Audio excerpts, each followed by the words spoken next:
West Godavari దేవీపట్నంలో cyber నేరాలపై అవగాహన సదస్సును నిర్వహించారు. దేవీపట్నం అడిషనల్ ఎస్ఐ ఎంఆర్కే రాజు లోన్ యాప్ పట్ల ప్రజలంతా అప్రమత్తంగా ఉండాలి అని సూచించారు.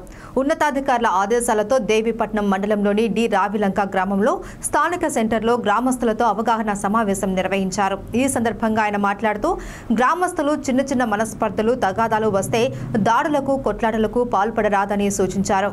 పేకాట, కోడి పందాలు వంటి జూతాల జోలికి, గంజాయి, నాటుసారా వంటి మత్తు పానీయాల పదార్థాల జోలికి పోయి జీవితాలను నాశనం చేసుకోవద్దని సూచించారు. చట్ట వ్యతిరేక కార్యకలాపాలకు ఎవరు పాల్పడినా కఠిన చర్యలు తప్పవు అని హెచ్చరించారు. ప్రజలకు ఆపదలు వస్తే ఆదుకునేందుకు పోలీసులు ఎల్లప్పుడూ సిద్ధంగా ఉంటారు అని, కానీ కష్టాలను కొని తెచ్చుకోవద్దని తెలిపారు. ఈ కార్యక్రమంలో ఏఎస్ఐలు అప్పారావు, సత్యనారాయణ అలాగే సిబ్బంది పాల్గొన్నారు.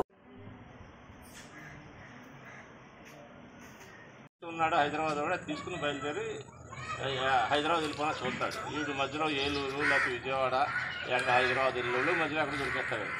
దొరికిన తర్వాత ఏంటో ఎలా వచ్చిందంటే పలానా చోట నుంచి వస్తున్నాడు. నువ్వు ఎలా తీసుకొచ్చావంటే పలానా ఊరు కుర్రోడు ఉన్నాడండి, ఆ కుర్రోడు చెప్పాను అసలు నాకు మోటార్ కింద తీసుకొచ్చి గోపావర్లో అప్పించాడు, అక్కడి నుంచి తీసుకున్నాను చెప్తాను. ఆడు ఎవడరా అంటే ఆయన తీసుకొచ్చి అలా కూడా దొరుకుతాడు. కానీ అంటే వీడు లోపల పోతాడు, ఆడితో పాటు పోతాడు, బయట రాదు. ఇది చాలా పెద్ద కేసు, గంజా అనేది. అది మీరు కుర్రోళ్ళని మీరు తల్లిదండ్రులు అబ్జర్వ్ చేసుకోవాలి, ఇంట్లో ఎలా ఉన్నారు, లేకపోతే మీకు ఇబ్బంది అవుతుంది ఇంట్లో.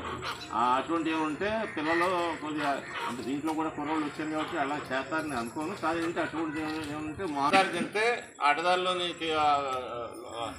గోతులు ఉంటాయి లోపల పోతారు పడుతుంది. అందుచేత అంతవరకు వెళ్ళొద్దు, సక్రమంగా ఉండాలి. తల్లిదండ్రులు కూడా మీరు కూడా అబ్జర్వ్ చేస్తారు. రకాల రిజర్వేషన్ కల్పించింది కాబట్టి చదువుకున్న కుర్రోళ్ళు ఉంటాయి, ఉద్యోగాలని అవన్నీ ఇవన్నీ అన్నీ కూడా వస్తున్నాయి కాబట్టి దాని వంక ఫోకస్ చేయాలి తప్పించి కుర్రోళ్ళు ఆడదారులకి వెళ్ళకూడదు.